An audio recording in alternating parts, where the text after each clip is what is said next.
সুপ্রিয় দর্শক, স্বাগত জানাচ্ছি গণতন্ত্র এখন অনুষ্ঠানের ১২৮তম পর্বে। সাথে আছে আমি মোস্তফা ফিরোজ। সপ্তাহের এই দিনটিতে আমরা সমসাময়িক বিষয় নিয়ে বিস্তারিত আকারে আলোচনা পর্যালোচনা করি। আমাদের এই মূল অনুষ্ঠানে যোগ দেন বিভিন্ন শিক্ষা প্রতিষ্ঠানের শিক্ষার্থীরা।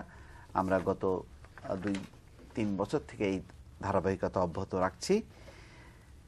আমাদের মূল প্যানেলে আজকে 4 জন অতিথি আছেন, আমি পরিচয় করে দিচ্ছি একে একে। ডান প্রান্ত থেকে শুরু করি।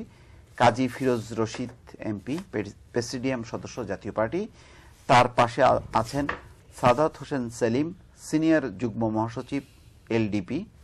আমার বাম প্রান্তে আছেন মঈনুদ্দিন খান বাদল এমপি, কার্যকরী সভাপতি, জাতীয় সমাজতান্ত্রিক দল জাসদ। তার পাশে আছেন মেজর জেনারেল অবসরপ্রাপ্ত সৈয়দ মোহাম্মদ ইব্রাহিম বীর প্রতীক, চেয়ারম্যান, বাংলাদেশ কল্যাণ পার্টি। 4 জনকে স্বাগত জানাচ্ছি। দর্শক, আপনাদেরকেও স্বাগত জানাচ্ছি। আর আমাদের সাথে যুক্ত আছেন আরেকটি স্টুডিও থেকে, তারা হচ্ছেন বঙ্গবন্ধু হল ডিবেটিং ক্লাবের শিক্ষার্থী। আমরা দেখতে পাচ্ছি 4 জন শিক্ষার্থী আছেন, তারা ঢাকা বিশ্ববিদ্যালয়ের। আমাদের আজকের বিষয় কোন পথে জঙ্গি বিরোধী ঐক্য, যে ঐক্য নিয়ে নানান রকম আলোচনা হচ্ছে, বিশ্লেষণ হচ্ছে। ঐক্যে কারা থাকবেন, কারা থাকবেন না, কিভাবে ঐক্য করা যাবে, জনে জনে ঐক্য নাকি দলে দলে ঐক্য, এই সমস্ত কথা হচ্ছে। কিন্তু এটি বাস্তবতা যে 1 জুলাই যদি হলি আর্টিজানের আমরা সবচেয়ে সর্বাত্মক একটি হামলা বা আক্রমণের ঘটনা যদি হয়ে থাকে, তারপর 1 মাস পেরিয়ে গেলেও আমরা সেইভাবে অর্থাৎ সেন্ট্রালি কেন্দ্রীয়ভাবে আমরা কোনো ঐক্য আমরা দেখছি না। রাজনীতিকদের মধ্যেও সেই একটা কেন্দ্রীয় একটা ঐক্যের আমরা কোনো রূপ আমরা পাচ্ছি না, ছাত্রদের মধ্যে পাচ্ছি না, অন্য কোনো পেশাজীবীর মধ্যে নাই। তবে এটা সত্য যে যার যার অবস্থান থেকে জঙ্গি বিরোধী একটি মনোভাব, ঐক্য বা বক্তব্য আমরা প্রতিনিয়ত শুনছি। এই শোনার মধ্য দিয়ে কি আমরা আসলেই জঙ্গিবাদকে মোকাবেলা করতে পারবো নাকি পারবো না, নাকি আসলেই ঐক্য দরকার, আমরা তা নিয়ে আলোচনা করব।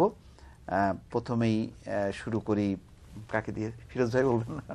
বাদল ভাই, আপনি শুরু করেন। ফিরোজ ভাই, আচ্ছা আপনি শুরু করেন।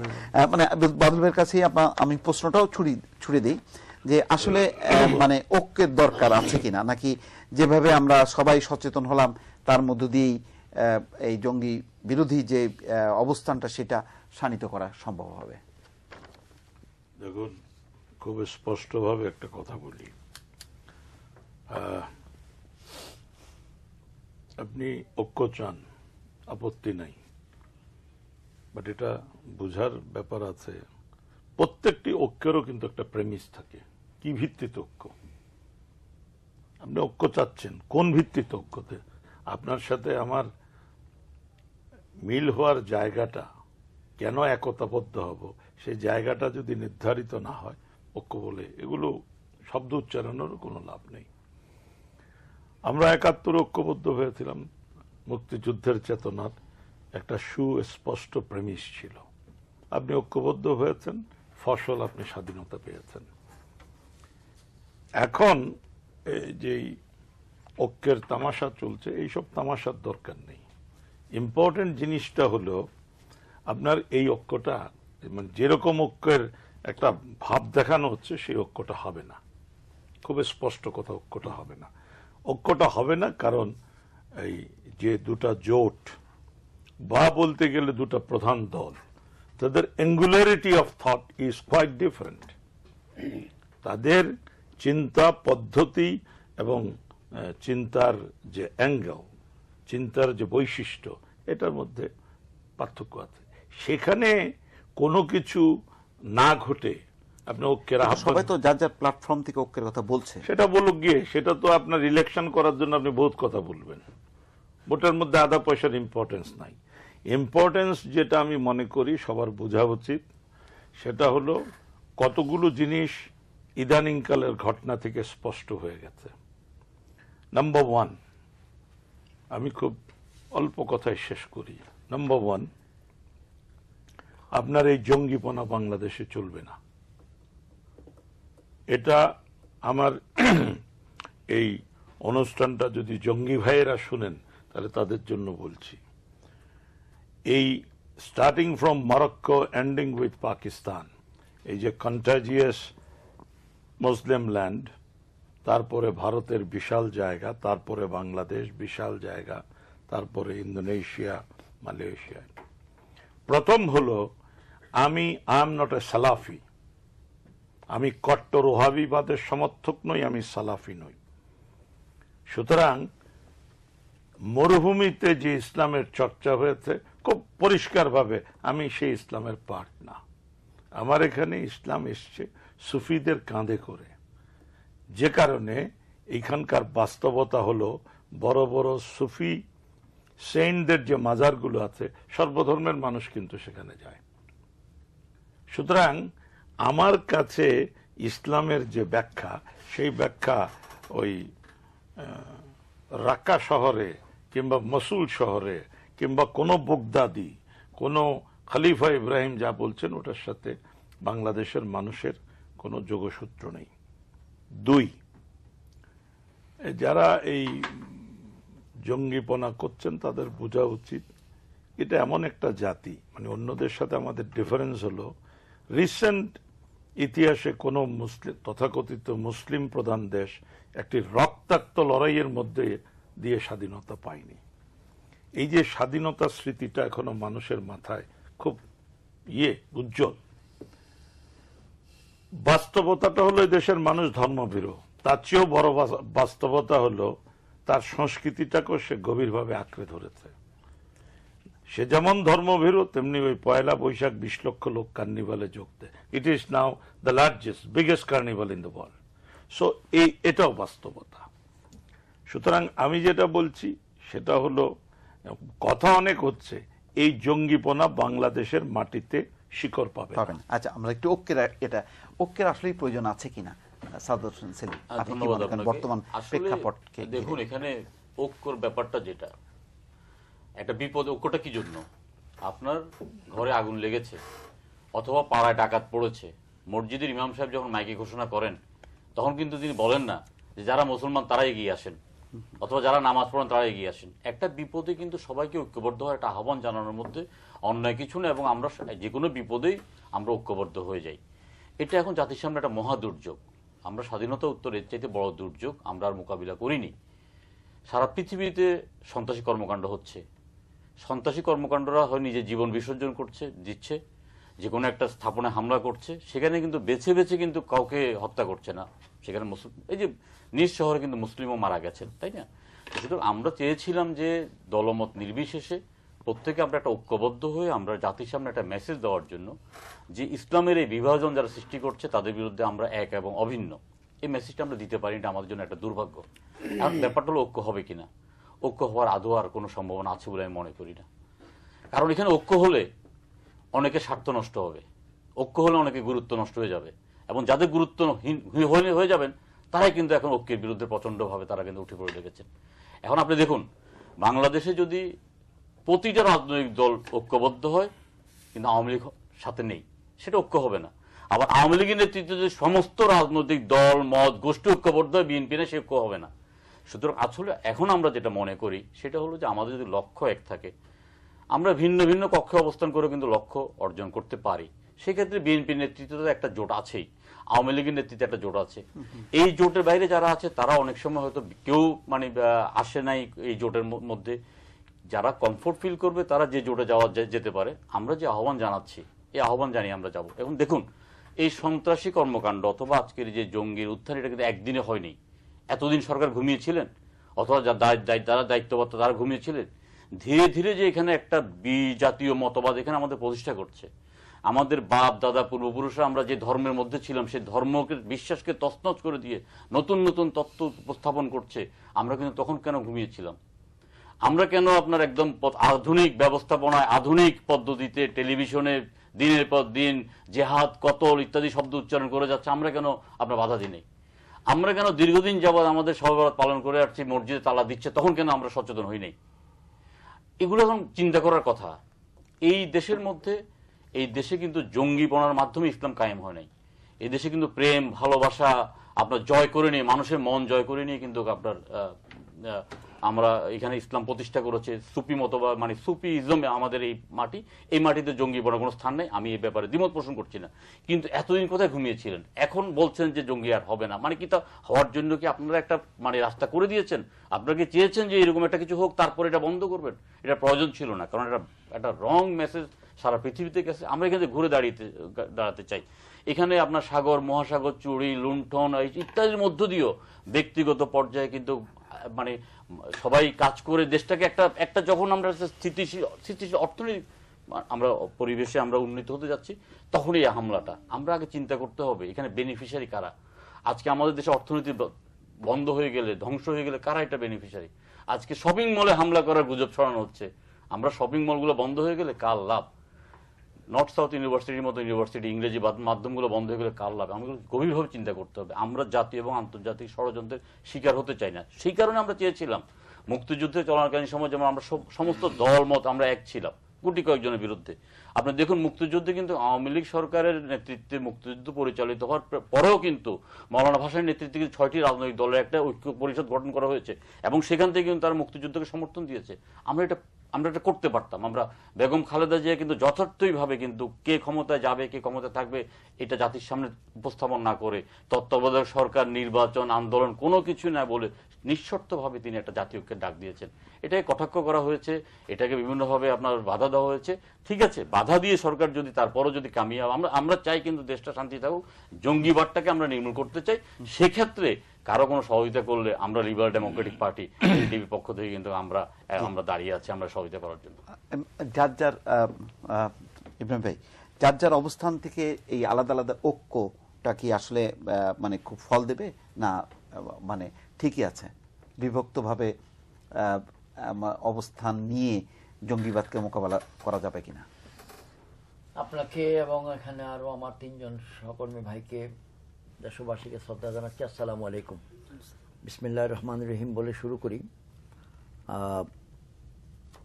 আপনি দুটা কিওয়ার্ড উচ্চারণ করেছেন, যার অবস্থান থেকে, আর সেটা একটুখানি ইঙ্গিত জনাব সেলিম ইতিমধ্যেই বলে ফেলেছেন, শুরুতেই বলে ফেলছেন যে বৃহত্তর ঐক্যের কথা জাতীয় ভিত্তিতে বলা হচ্ছিল সেটা সম্ভাবনা কমে গেছে। উনি বলেছেন, বাদল ভাই বলেছেন, রাইট। দুজনেই মোটামুটি একই, হয়তো শব্দমালা চয়েস অফ ওয়ার্ডস ডিফারেন্ট ছিল, বাট থিমটা একই। আমি মনে করি যে এই ধরনের চরমপন্থী, উগ্রবাদী বা সন্ত্রাসী, জঙ্গিবাদী কর্মকাণ্ড পৃথিবীর অন্যান্য দেশের সাথে বেশ কিছুদিন ধরে চলছিল এবং বাংলাদেশেও এই দলগতভাবে হয় নাই 2-4 বছরের মধ্যে, কিন্তু টুকটুক টুকটুক করে কিন্তু মেরেই যাচ্ছিল। তো তখন সকলেই বলেছে ডিনায়াল সিনড্রোম, যে নাই নাই নাই নাই এরকম কথা বলা, এটা বিচ্ছিন্ন ঘটনা, নাই নাই নাই নাই। তো যখন অ্যাকচুয়ালি গুলশানের ঘটনাটা ঘটে গেল তখন সম্বিত ফিরে পড়লো, সবাই পুরো জাতি আসলে ঘুমের থেকে উঠে গেল। তো একটা সাকসেস হয়েছে, সেটা হলো পুরো জাতি একই সঙ্গে একটা জায়গায় চিন্তা করেছে যে আমরা আক্রান্ত, এটাকে প্রতিহত করতে হবে। এখানে আমার মনে হয় রাজনৈতিক দল, মতপার্থক্য কোনো কিছুর জন্যই অপেক্ষা না করে মনের ভেতরে, চেতনায়, অঙ্গীকারে একটা একতা এসছে বা ঐকমত্য এসছে। দ্বিতীয় হচ্ছে কিন্তু মানুষের মনে ভয় সন্ত্রাস, সেটা কি দূর হয়েছে? সেটারও ঐক্য আছে, যে ভয়টা তো ঐক্য, যে আমরা সবাই ভয়ে আছি না, এটা তো কোনো ভালো জিনিস হলো না। এটা হলো চরমপন্থী বা সন্ত্রাসীরা তাদের যে লক্ষ্যবস্তু সেখানে তারা কিছুটা আংশিকভাবে সফল হয়েছে, একটা ভয় ঢুকিয়ে দিয়েছে অনেকখানি। গুলশান, ঢাকা ইত্যাদি জীবনযাত্রাকে ব্যাহত করে ফেলেছে, বিভিন্ন রকমের কর্মকাণ্ডে আপনাকে সরকারকে বাধ্য করছে বা প্ররোচিত করছে, বাধ্য করছে বলবো না, প্ররোচিত করছে। স্কুল বন্ধ আছে। তো সেজন্য আমরা ওখানে ফেরত যাই, যেই ঐক্যের আহ্বানটা নিয়ে আপনি আলোচনাটা শুরু করেছিলেন, যেটাতে বাদল ভাই বলেছেন, সেলিম ভাই বলেছেন, সবাই, এটা তো জোটের উপরে নির্ভর করছে। তো আপনার পছন্দ করি বা না করি, we like it or we don't like it, বাস্তবে বেগম খালেদা জিয়া 20 দলীয় জোটের প্রধান এবং মাননীয় প্রধানমন্ত্রী, দেশের প্রধানমন্ত্রী, আওয়ামী লীগের সভানেত্রী এবং 14 দলীয় জোটের প্রধান। তো এখানে তো ওই পরিচয়টা বিচ্যুত করে আহ্বান জানানো সম্ভব না। এটা ব্যক্তি খালেদা জিয়ার আহ্বান না, এটা জোট নেত্রী, বিএনপি নেত্রী বেগম খালেদা জিয়ার আহ্বান। তো ওটা বোধহয় প্রভাবান্বিত করেছে, সেই জন্যই প্রিএমটিভলি এটাকে সরকার পক্ষ আমি মনে করি যে বাধাগ্রস্ত করেছে। কিন্তু এখানে আমরা বলতে পারি যে ঐক্যটা প্রত্যেক জোটের আওতায়, ছত্রছায়ায় বা বৃহত্তর পরিসরে এটা সম্ভাবনা প্রচুর আছে। এখন উভয় ক্ষেত্রে যদি আমাদের লক্ষ্যবস্তুটা এক হয় যে বাংলাদেশের সন্ত্রাস যতটুকু আগাইছে অতটুকু পর্যন্তই যেন প্রথমত থাকে, দ্বিতীয়ত সেটাকে রিমুভ করতে হবে, আমাদেরকে কমিয়ে আনতে হবে। এখানে আমাদের ঐকমত্য আছে কিনা, অন্তত এই টেবিলে যে আপনার সামনে আমরা 4 জন বসে আছি, আমি তো মনে করি, যদিও ফিরোজ রশিদ ভাই এখনো বলেননি, এটা আমার নিঃসন্দেহ যে উনিও জোরালোভাবে সমর্থন দিবেন যে আমাদেরকে সর্বপ্রকারের চেষ্টা করতে হবে এটাকে দূর করার জন্য, প্রতিহত করার জন্য। আমি ওই বাদল ভাইয়ের একটা কথা থেকে এবং শাহাদাত হোসেন সেলিম ভাইয়ের কথা থেকে দুটো কথা তুলে ধরতে চাই ছোট্ট করে। জঙ্গিবাদ বাংলাদেশে চলবে না, সত্য কথা, একমত। দ্বিতীয়ত তিনি বলেছিলেন একটা কথা, ওনার ভাষায় কট্টর ওয়াহাবিদের সমর্থক না। ঐকমত্যটা আমরা শুধু এতটুকু বললে কিন্তু হবে না যে জঙ্গিবাদ চাই না, জঙ্গিবাদ নির্মূল করো, এটাকে তো একটু ট্রান্সলেট করতে হবে কর্মসূচিতে। সুতরাং সেখানেই কিন্তু প্রশ্ন ধরা পড়ে যে আমরা কি এক কিনা। আমি শুধু এখানে অ্যাড করছি যে স্ট্যাটাস কো বলে একটা ইংরেজি শব্দ আছে, যে স্থিতি অবস্থা। আমরা তো আসলে গত 2, 4, 5, 10, 100, 150, 200 বছর ধরে একটা স্ট্যাটাস কোতে চলছিলাম। অন্ততপক্ষে আমার বাড়ি চট্টগ্রাম, বাদল ভাইয়ের বাড়ি চট্টগ্রাম, আমার হাটহাজারী, ওনার বোয়ালখালী, কর্ণফুলী নদীর এই পার আর ওই পার মাত্র। তো আমাদের এলাকায় আমরা শান্তিপূর্ণভাবে চলতাম। সেখানে যে শব্দটা বাদল ভাই উচ্চারণ করলেন যে কট্টর ওয়াহাবিবাদের সমর্থক না, 1743 সালে বর্তমান সৌদি আরবের নজদ প্রদেশে 2 জন ব্যক্তির মধ্যে একটা চুক্তি হয়েছিল। একজন ব্যক্তির নাম মোহাম্মদ বিন আব্দুল ওয়াহাব, আরেকজন ব্যক্তির নাম মোহাম্মদ বিন সৌদ। চুক্তির মধ্যে কথা ছিল এরকম যে জনাব মোহাম্মদ বিন আব্দুল ওয়াহাব উনি বললেন যে ধর্মীয় বিষয়টি একান্তভাবে আমার উপরে ছেড়ে দিবে, আমি এটার দায়িত্বে থাকব, আর রাষ্ট্র চালানোর জন্যে, সংসার চালানোর জন্য, সমাজ চালানোর জন্য তুমি মোহাম্মদ বিন সৌদ, আমি তোমাকে সহায়তা করব, তুমি আমাকে সহায়তা করবা। এবং সেই সিস্টেম চলছে। টেলিভিশন অত্যন্ত পাওয়ারফুল একটা মাধ্যম। গত 15-20 বছরে বাংলাদেশে স্যাটেলাইট টেলিভিশন চ্যানেল প্রলিফারেট করেছে, ভীষণ ব্যক্তি পেয়েছে, এবং তার মাধ্যমে অনেক ভালো ভালো জিনিসের ব্যক্তি হয়েছে, অনেক মন্দ জিনিসের ব্যক্তি হয়েছে, এবং প্রশ্নবোধক চিহ্নের ব্যক্তি হয়েছে।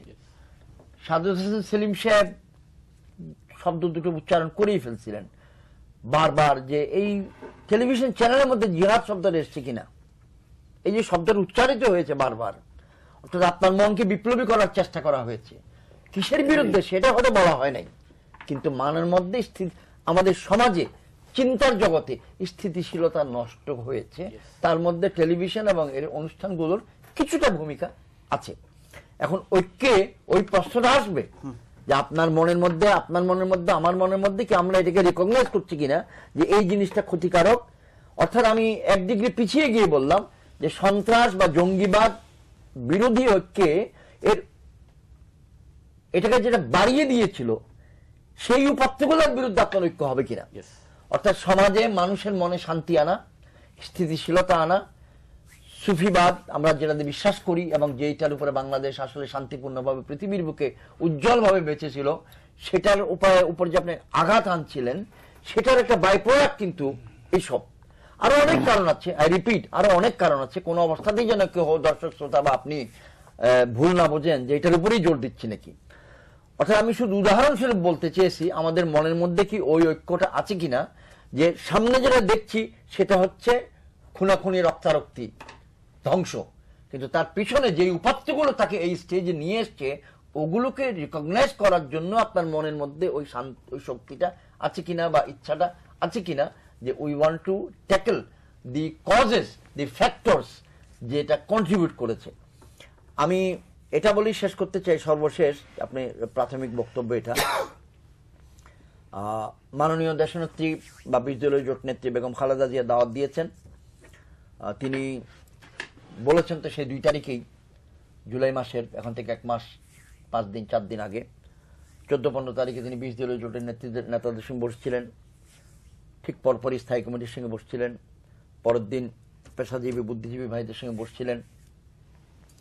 এখন তিনি একটা ইন্টারাকশনে আছেন, যেমন সকলেই দেশবাসী সংবাদের মাধ্যমে দেখেছে যে বঙ্গবীর আব্দুল কাদের সিদ্দিকীর সঙ্গে একটা বৈঠক হয়েছে, তার রেজাল্ট বঙ্গবীর কালকে বলবেন, বিএনপিও নিজের নিয়মে বলবে। এই প্রক্রিয়াটা আশা করছি আমরা 3-4 দিন 5 দিন 7 দিনের মধ্যে একটা মোটামুটি দিক নির্দেশনা পেয়ে যাবে। আমরা বুঝবো যেটা নিয়ে আলোচনা, যেটা নিয়ে কৌতূহল বা উৎসাহ, ওটা ওদিকে যাবে কিনা। কিন্তু আমি দৃঢ়ভাবে বিশ্বাস করি একান্তভাবেই 2 জোটের মধ্যে ঐক্য না হলেও লক্ষ লক্ষ কোটি কোটি মানুষের মনের মধ্যে কিন্তু ঐক্যটা আছে যে আমরা সন্ত্রাস বিরোধী অবস্থান নিয়েছি। মানুষের মধ্যে যে এই যে জনে জনে ঐক্য, মানে এটাই কি আমাদের সংকট থেকে উত্তরণ ঘটাবে? এইটা তো কোনো সাবজেক্টই নয়। ঐক্য ঐক্য দেশ একটা ঝাঁকুনি খেয়েছে, গুলশান ঘটনা বিরাট ঝাঁকুনি, এই জন্য কেউ প্রস্তুত ছিল না। এবং এই সঙ্গে সঙ্গে আপনি নিজেই বলেছেন যে ইংলিশ মিডিয়াম স্কুলগুলো অধিকাংশ বন্ধ হয়ে গেছে, মানুষের মধ্যে আতঙ্ক এখনো কাটে নাই, এবং গুলশানের সমস্ত রেস্টুরেন্টগুলো বন্ধ সব। একটা হলো যে কোনো রেস্টুরেন্টে কোনো মানুষ যায় না খেতে, তারপরে সরকারও এগুলো উচ্ছেদের একটি করছেন। এই যে বর্তমান যে সংকট, এটা অত্যন্ত ভয়াবহ একটি সংকট। হঠাৎ করে বলা নাই কয় নাই, আমরা টেলিভিশন পর্দায় দেখলাম যে একটি রেস্তোরাঁর মধ্যে কিছু দুষ্কৃতিকারী আছে এবং পুলিশ সেই রেস্টুরেন্ট ঘিরে রেখেছে। ইতিমধ্যে যে পুলিশ মারা গেছে, ওখানে হামলা হয়েছে, এটা আমরা বুঝতে পারি প্রথম টেলিভিশন দেখে। পরে যখন লাইভ দেখতেছিলাম, আস্তে দেখা গেল যে পুলিশ গেল, র্যাব গেল, বিজিবি গেল, এরপরে নামাই দিল লেকের মধ্যে, তখন বুঝতে পারলাম যে জিনিসটা অত্যন্ত সংকট, চরম সংকটের মধ্যে। এই সংকট তো গোটা 17 কোটি মানুষের সংকট। আপনি খালি ঘরে বসে ঐক্য ঐক্য করবেন, এটা তো কোনো সংকটের সমাধান না। কিসের ঐক্য? আপনি রাস্তায় আপনার যার যার ওয়েতে শেষে কাজ করেন না। আমি তো দেখি না যে এই সন্ত্রাসের পক্ষে, এই জঙ্গিবাদীর পক্ষে, এই টেরোরিজমের পক্ষে কেউ আছে। যদি কেউ না থাকে তাহলে গোটা জাতীয় ঐক্য তো এমনি হয়ে গেছে। তো ঐক্যের জন্য দরখাস্ত হলেই আপনি আস্তে আস্তে ঘুরবেন, এই টেলিভিশনের সামনে পড়তে ঐক্য, এই কথা এই সময় নষ্ট করবেন কেন? আমার যেটা হচ্ছে যে এদের সাংবাদিক আছে, বুদ্ধিজীবী আছে, সুশীল সমাজ আছে, রাজনীতিবিদরা আছেন, সর্বস্তরের ব্যবসায়ীরা আছে, জনগণ যার যার জায়গায় থেকে তারা কেউ তো এটাকে পছন্দ করে না। দেশ সামনে দিকে এগিয়ে যাবে। এখন আপনারা এই ধরনের একটি অবস্থায়, আমরা এই বাংলাদেশ একটা শান্তির দ্বীপ, আলোচনা হচ্ছে কেন? এখন ওকে আলোচনা সময় নষ্ট করতেছে গোটা জাতির ওইদিকে, যে আমার ঘরের মধ্যে বসে খালি ঐক্য করবো, বাইরে যা ইচ্ছে হয়ে যাবে, এটা তো হতে পারে না। ঐক্য কিসের? আপনার কাজ আপনি করেন না ভাই। আপনাকে কেউ কয় না তো যে আপনি ঐক্য করেন, আমার ডাকাডাকি করে আপনি সময় নষ্ট করেন কেন? মিটিং দেন, জনগণকে ঐক্যবদ্ধ করেন। টেলিভিশনে আপনি যে কথা বলতেছেন যে এখন আমাদের এইটার বিরুদ্ধে আসা উচিত, এইটার সৃষ্টি কোথায়? একদিন তো এটা হয় নাই। আপনি এখন দেখেন, এটা কি বলবেন? টেররিস্ট বলবেন? টেররিজম, এক্সট্রিমিজম, ফান্ডামেন্টালিস্ট এরা না মিলিটেন্ট এরা? কি বলবেন আপনি? একটা তো বুঝতে হবে। একসাথে আপনি জঙ্গি বলে দিলেন, আমরা দুজন ভালো ইংরেজি জানেন। টেররিস্ট আছে, ফান্ডামেন্টালিস্ট আছে, এক্সট্রিমিস্ট আছে, আবার মিলিটেন্ট। আপনি একসাথে মিলিটেন্ট বলে দিচ্ছেন সব জঙ্গি। ভালো কথা। ভারতের 60-এর দশকে চারু মজুমদারের নেতৃত্বে নকশাল আন্দোলন শুরু হয়েছিল। কেন? যে এই যে সমাজের যে বৈষম্য, এই যে সীমাহীন দুর্ভোগ, এটি কাটিয়ে সমস্ত সমাজটাকে এক করবো আমরা। অতএব কি করতে হবে? জমিদার যোদ্ধা যারা আছে, সমাজপতি যারা সমাজটাকে এইখানে নিয়ে যাচ্ছে, তাদেরকে আমরা সাইজ করে ফেলাবো। তাদের বিরুদ্ধে আমাদের যুদ্ধ বলেন, তখন তারা জিহাদ করে নাই, বিপ্লব ঘটাবো, ঘটে তাদের মেরে টেরে তারপর একটি জায়গায় নিয়ে আসবো যেখানে সাম্যের সমস্ত মানুষের একটি সমতা ভিত্তিক একটি রাষ্ট্র তৈরি করব। এই যে স্বপ্নটা দেখিয়েছিল ঝাঁকে ঝাঁকে যুবক যুবতী শিক্ষিত সমস্ত মানুষ, চারু মজুমদারের সেই নকশাল আন্দোলন ঢুকে গেল। শুধু পশ্চিমবাংলা না, গোটা ভারতে রাতারাতি ছড়িয়ে পড়লো বিস্ফোরণের মতন। থানা লুট করলো, তারা হামলা করলো, পুলিশের কাছ ব্যাংক, থেকে পুলিশ, অস্ত্র সেটা কেড়ে সেটা সবকিছু। এরপর আপনি লক্ষ্য করবেন 70 দশকে ওই চারু মজুমদারকে অনুসরণ করে এখানে সর্বহারা দল শের শিকদার একই পন্থায় সৃষ্টি করছিল এই বাংলায় বুকেই। আমাদের যুদ্ধের সময় তারা একদিকে তারা পাকিস্তান আর্মির বিরুদ্ধে লড়ছে, একদিকে আমাদের বিরুদ্ধে লড়েছে। গেল শের শিকদার। এরপরে বদল ভাইরা জেএসডি করলেন, করে বগিরি সমাজতন্ত্র নামে আবার আরেকটি দায়ী করে তারা শুরু করলো গণবাহিনী। এখানেও কিন্তু দেখেন ঠিক স্বাধীনতার পর আমাদের যারা মুক্তিযুদ্ধ অংশগ্রহণ ছিল তারা এবং সাধারণ লোকরা প্রচুর ঝুঁকে পড়ল এই জাসদের দিকে। তাদের মিটিংয়ে প্রচুর লোক হইতো, তাদের জনসমর্থন বাড়লো, একটা বিশাল ব্যাপার হয়ে গেল, গণবাহিনী সৃষ্টি করলো এবং করে তারাও এই দেশে এই প্রচুর রক্তক্ষয় হইল। 35টা থানা ফাঁড়ি লুট করা, এটা সেটা করা, এই করা, অনেক কিছু হয়েছে। এগুলো থেমে গেল। এই যে আমার কাছে আজকের পেপারে আছে যে জঙ্গি হামলা, এখানটা শুরু হয়েছে 2001-এর 3রা জুন গোপালগঞ্জে গির্জায় বোমা হামলা হয়েছিল। বাংলা নববর্ষের 2001 সালের 14 এপ্রিল রমনা বটমূলে। তারপর 1999 সালের 6 মার্চ যশোর উদ্দেশ্যে অনুষ্ঠানে। নারায়ণগঞ্জে 2001 সালের 16 জুন নির্বাচন উপলক্ষে স্বামী ওসমানের কার্যালয়ে। 2004 সালে 21শে মে এটা সিলেটে ব্রিটিশ হাইকমিশনের হামলা হয়েছিল এবং সর্বশেষ 2004 সালের 21শে আগস্ট, এই আগস্ট মাসে শেখ হাসিনার সমাবেশে গ্রেনেড হামলা হয়েছিল। গোটা এই সমস্ত 13টি গ্রেনেড হামলায় 109 জন নিহত হয়েছে, 700 জনের বেশি আহত হয়েছে ইত্যাদি। এটা নতুন না, এটা তো শুরু হয়েছে অনেক আগে থেকে। আমরা বীরের জাতি, এই জাতি আমরা দেশ স্বাধীন করেছি বঙ্গবন্ধুর নেতৃত্বে। দীর্ঘ একটি সংগ্রাম লড়াই করে 9 মাসের যুদ্ধে দেশ স্বাধীন হয়েছে। সশস্ত্র বিপ্লবটা 9 মাস হয়েছিল, কিন্তু যুদ্ধের প্রস্তুতি নিতে হয়েছিল বহুদিন আগে থেকে এবং একদিন এটি হয় না। গোটা 7.5 কোটি বাঙালিকে বঙ্গবন্ধু বাধ্যবাধী যেটা বললেন একটা প্ল্যাটফর্মে আনতে পেরেছিলেন। সে আমাদের সামনে একটি জিনিস দেখাতে পেরেছিলেন যে এই যে পাকিস্তানের শোষণ, অন্যায়, অত্যাচার, সীমাহীন এই যে আমাদের উপর যে অত্যাচার, চাকরিতে এবং ওনার সামরিক বাহিনীতে চাকরি করছে সেখানে কত %? ব্যবসা বাণিজ্য নেই বাঙালিদের। আমাদের লেখাপড়া শিক্ষা কেরানিগিরি করবো? আমরা যারা ছাত্রলীগ করে জেল খেটেছি আমাদের তো সামনে চাকরি হবে না। পুলিশ রিপোর্ট খারাপ ছিল, তো আমাদের হয় বটতলা উকিল হইতে হবে অথবা মুদির দোকানদার করে জীবন কাটাতে হবে। বঙ্গবন্ধু তখন বলল যে এই শোষণের বিরুদ্ধে তোমরা ঐক্যবদ্ধ হও। আমি 6 দফা দিলাম, আমাদের যদি এই 6 দফা মেনে বাঙালিরা ঐক্যবদ্ধ হও, আমি তোমাদের জন্য আমি আলাদা করব। তা যখন তারা 6 দফার উপরে 70-এর নির্বাচনে বঙ্গবন্ধু জেতার পরে যখন আমাদের শাসনভার দিল না এবং ভুট্টো সাহেব ইয়ে খানকে নিয়ে আবার একটা কনস্পিরেসি করলো, তখন যুদ্ধ করা ছাড়া আমাদের সামনে আর কোনো উপায় ছিল না। 71 সালে বঙ্গবন্ধুর নেতৃত্বে গোটা জাতি এক হয়ে যুদ্ধ করলাম। এখন জাতীয় ঐক্য, জাতীয় বিভক্তি যে আমি দেখি না। একটা দেশে বহু রকম দল থাকবে। বিএনপি বড় দল, 3-4বার রাষ্ট্রীয় ক্ষমতা ছিল। আওয়ামী লীগ একটা বিশাল দল, তারা রাষ্ট্রীয় ক্ষমতা আছে। এদের মধ্যে তো ঐক্য হওয়ার প্রশ্ন নাই। তারা যার যা বিএনপি কিন্তু এই জঙ্গিবাদের বুদ্ধে বা সন্ত্রাসের বুদ্ধে বা এই ইসের বুদ্ধে তারা কিন্তু সোচ্চার কথা বলতেছে, যেটা আমরা চাইনি কেউ। আওয়ামী লীগ বলতে তার সরকার, তারা তো চাবে না নিজের ঘরে আগুন লাগুক। তারা তো জনগণের জানমালের শান্তি নিশ্চিত দেবার জন্য তারা তাদের উপর দায়িত্ব। তাহলে অনেক তো আমি দেখি না। তাহলে আপনি দুইজনকে এক প্ল্যাটফর্মে আনতে চান কিসের জন্য? এটা কি একসাথে আপনি একসাথে আগামী নির্বাচন করবেন? তাহলে তো ইলেকশন হয় লাগে না।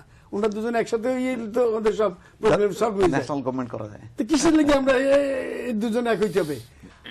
খালেদা জিয়া নিজেও এই যে ওনাদের সাথে এই যে ইব্রাহিম ভাইয়ের সাথে আলাপ করবে, কাদের সিদ্দিক সাহেবের আলাপ করছে, উনি এটা আলাপ করতেছে কিভাবে। এখন এটা কি ইলেকশন আলাপ বা জঙ্গিবাদের আলাপ? উনি তো এইটার বুদ্ধে কথাই বলতেছেন। তাই এখন আবার মিটিং ডেকে তো এদের দরকার নাই।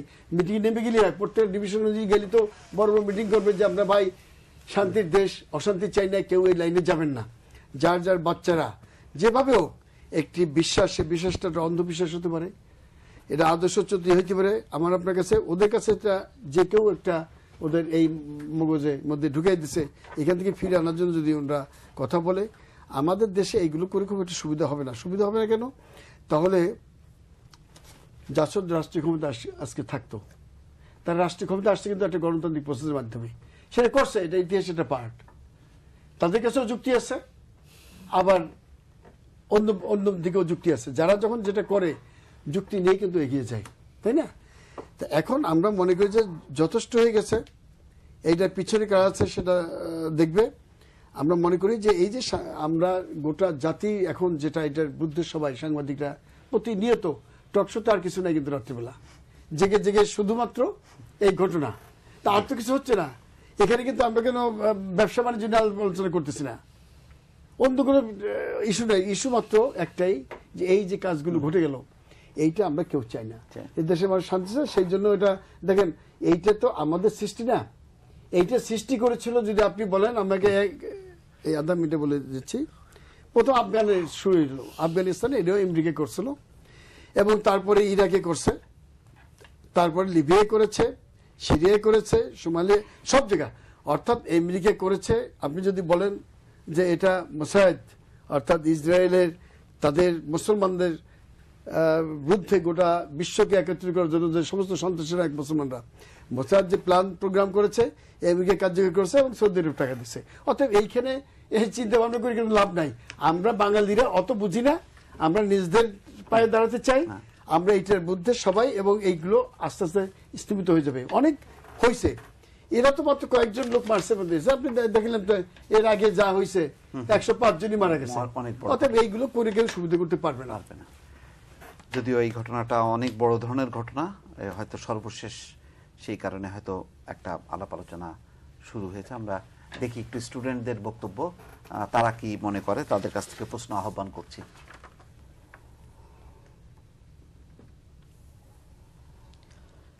আমি জুবায়েদ, আমি কাজী ফিরোজ রশিদ স্যারকে প্রশ্ন করছি, আজকে কি দলমত নির্বিশেষে সবাই একসাথে কর্মসূচি গ্রহণ করার সময় আসেনি আমাদের মধ্যে? উত্তর অবশ্য দিয়েছে, আপনি আধা সেকেন্ডের মধ্যে উত্তরটা দিলেন। আসলে তো যার যার দল থেকে করতেছে, এটা তো কোনদিন এক হবে না। এখানে এর আগে যারা বলছেন বিএনপি আওয়ামী লীগ অ্যাক্টিভলি বসে এটা নিয়ে আলোচনা করবে না। বিএনপি এই জঙ্গিবাদের বিরুদ্ধে আলাদা স্ট্যান্ড নিছে, তারা তাদের বিশেষ 22 দলীয় জোট আছে, বিশাল জোট রাস্তা নামবে। আওয়ামী লীগ তাদের 14 দলীয় জোট আছে, জাতীয় পার্টি আমরা আলাদা নিজেরা এটার বিরুদ্ধে আছি। আপনারা ছাত্ররা আছেন, ব্যবসায়ী, রাজনীতিবিদ, বুদ্ধিজীবী, সুশীল সমাজ, সাংবাদিক, সবাই আছে। অতএব এই দুই দলকে একসাথে করতে গেলে তো বছর কেটে যাবে, এবং ওই ইলেকশনের আগে যদি এক হয়ে যায় তাহলে আরো সব না, আপনার বলবেন তার ভোট লাগবে না। হয়তো এইগুলোর দরকার নেই, যার যাতে করলেই ভালো হবে। আচ্ছা, পরের প্রশ্ন। আমি ইয়াসিন আরাফাত, আমি বাদল স্যারের কাছে প্রশ্ন করছি। প্রশ্নটি হচ্ছে, আপনি বলেছেন যে আমাদের জাতীয় ঐক্যটি যেটি, সেটি হচ্ছে আসলে প্রয়োজন নেই, সবাই সবার জায়গা থেকে কাজ করব।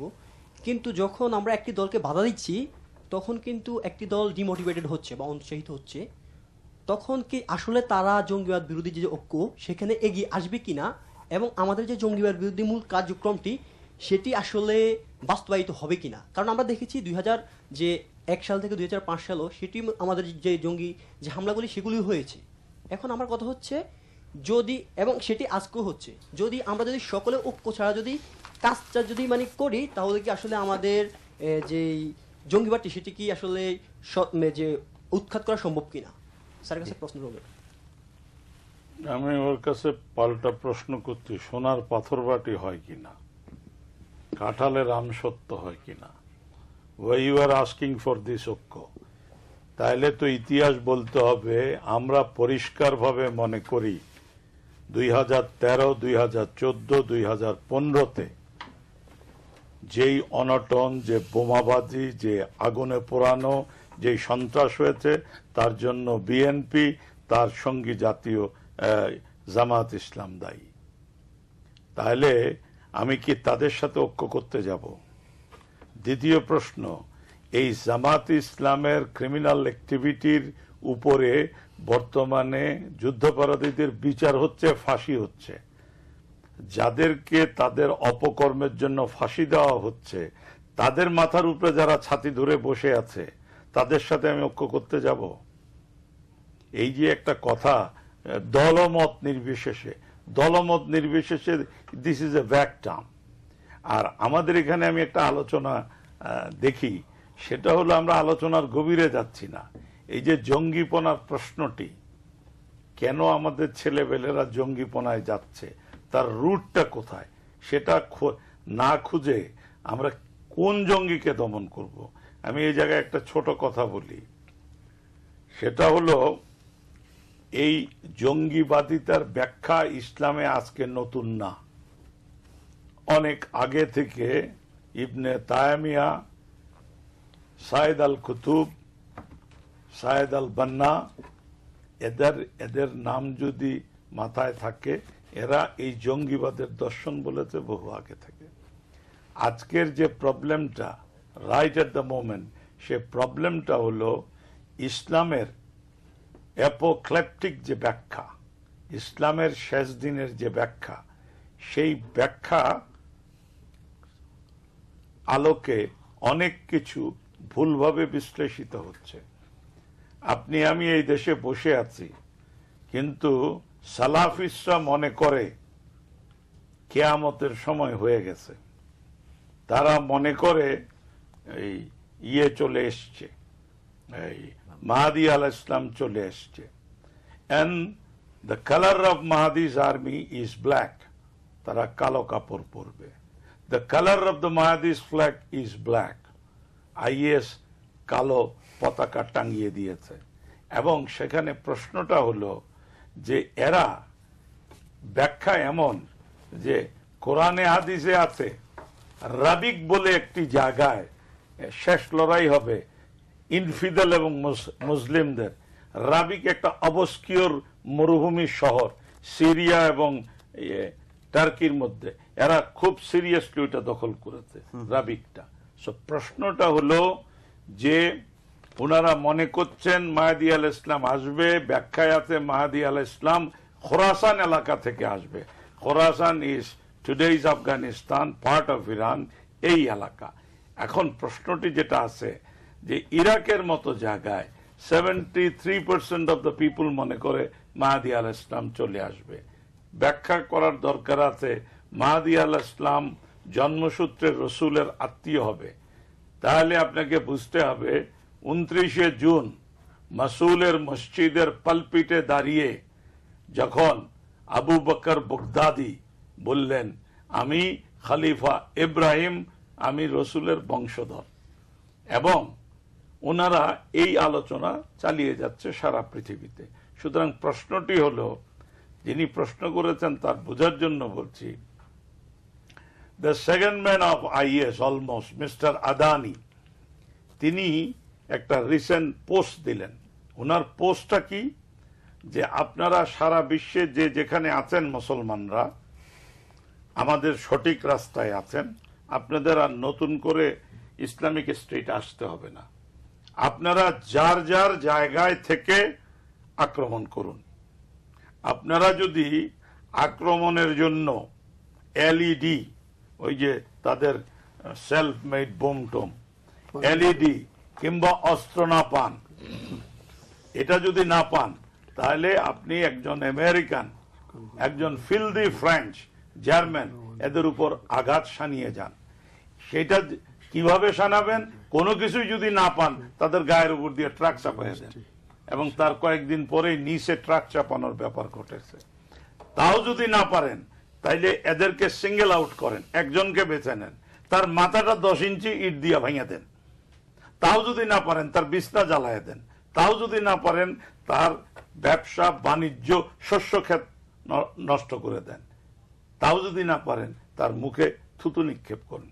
এটা আমি আদানির ইংলিশ ভার্সনের বাংলা করলাম, এবং এটা today it has become a world phenomena, এবং পৃথিবীর তাবৎ রাষ্ট্র এটাতে ক্ষতিগ্রস্ত হচ্ছে। বাংলাদেশের ক্ষেত্রে আমরা কাউকে মানা করছি না, আপনারা যদি এই জঙ্গিপনার বিরুদ্ধে দাঁড়াতে চান, আপনার স্ব ক্ষেত্র থেকে আপনি দাঁড়ান, আপনি আপনার পজিশন ক্লিয়ার করেন, আপনি অগ্রসর হন। আপনার সাথে আমার ঐক্যের কোনো জায়গা নাই, কারণ আমি এই ঘটনাগুলোর জন্য আপনাকে দায়ী মনে করি।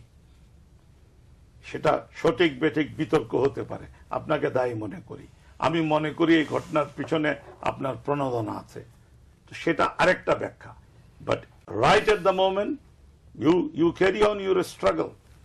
আমি আমার অবস্থানে আছি, আমার অবস্থান থেকে আমরা চেষ্টা করছি এবং এটা এনশিওর করতে চাই যে আমাদের অবস্থান থেকে এই জঙ্গিপনাকে সমস্ত ক্ষমতা দিয়ে আমরা রোধ করব। পরের প্রশ্ন।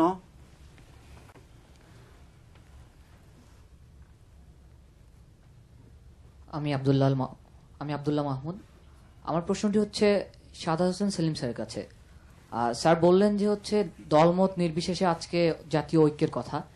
এখন যে বিষয়টি সবচেয়ে বেশি পরিমাণ আজকে আমাদেরকে ভাবায় সেটি হচ্ছে, যেহেতু আজকে বেগম খালেদা জিয়া আজকে জাতীয় ঐক্যের ডাক দিয়েছেন, এখন সেই জায়গাতে তিনি 20 দলীয় জোটের প্রধান। এখন সেই জায়গাতে যেহেতু 20 দলীয় জোটের একজন সদস্য হচ্ছে জামায়াতে ইসলামী, তো এমন একটি বিতর্কিত দল বা আমাদের হচ্ছে যুদ্ধবাদী দলের কথা যদি আমরা বলি, আজকে তারা বলছেন যে জাতীয় ঐক্যের কথা, কিন্তু আজকে 20 দলীয় জোট নিজেরাই ঠিক করতে পারছেন না, যে বেগম খালেদা জিয়া নিজেই ঠিক করতে পারছেন না যে হচ্ছে আজকে জামায়াতে ইসলাম তাদের সাথে থাকবেন কি থাকবেন না এই ঐক্যের মধ্যে। এখন প্রশ্নটি হচ্ছে, তাদের যে ভাইস চেয়ারম্যান আব্দুল্লাহ নোমান সাহেব তিনি বললেন যে হচ্ছে যখন ডক্টর এমাজউদ্দিন আহমেদ ঢাকা বিশ্ববিদ্যালয়ের সাবেক উপাচার্য তিনি যখন বললেন যে আজকে খালেদা জিয়া জামায়াতকে ছেড়ে এই ঐক্যে যোগদানের কথা বলেছেন, তখন আবার তাদের কাছ থেকে তারা সেটা অস্বীকৃতি জানায়। এখন এই জায়গাতে আসলে তারা নিজেরাই যখন 20 দলে জোটে সেই ঐক্যটি করতে পারছেন না, সেখানে সর্বদলীয়ভাবে কিভাবে আসলে জাতীয় ঐক্যের বিষয়টি নিশ্চিত হবে, আমি সেলিম স্যারের কাছে একটু প্রশ্ন রাখতে চাই। প্রশ্ন থেকে ধন্যবাদ। আসলে তো প্রথম শুরুতে আমি বলেছি যে আমরা জাতীয় ঐক্য চাইলেও একটা অংশ জাতীয় ঐক্য চাইবে না, কারণ জাতীয় ঐক্য যদি হয়ে যায় তাহলে অনেকের গুরুত্বহীন হয়ে যাবে। অনেকে এখন যারা খুবই মহা গুরুত্বপূর্ণ, ওইসব গুরুত্বপূর্ণ ব্যক্তিরা কিন্তু ইউনিয়ন পরিষদের চেয়ারম্যান নির্বাচিত হবেন না। তো সুতরাং জাতীয় ঐক্য তো প্রয়োজন নাই, কারণ জাতীয় ঐক্য তারাই চাইবেন না যাদের গুরুত্বহীন হয়ে যাবে। কিন্তু আমরা চাই যে ব্যাপারটা কেটে একটা স্পর্শকাতর একটা বিষয়। এখানে ধর্মীয় অনুভূতি নিয়ে কথা হচ্ছে। আমাদের চোখের সামনে মেধাবী ছেলেগুলো তাদের জীবন দিচ্ছে বা তারা জীবন নিচ্ছে, তারা কোন ষড়যন্ত্রের শিকার অথবা কোন মোহে তারা ইয়ে করছে, এই তাদের জীবনটাকে এত তুচ্ছ করছে, আমরা তাদের থেকে কিছু কোনো বক্তব্য শুনছি না। হোলিয়ার্ডিজমের সন্ধ্যা রাতে 9টা থেকে সকাল 6টা পর্যন্ত আমরা কিন্তু কোনো বক্তব্য শুনি নাই।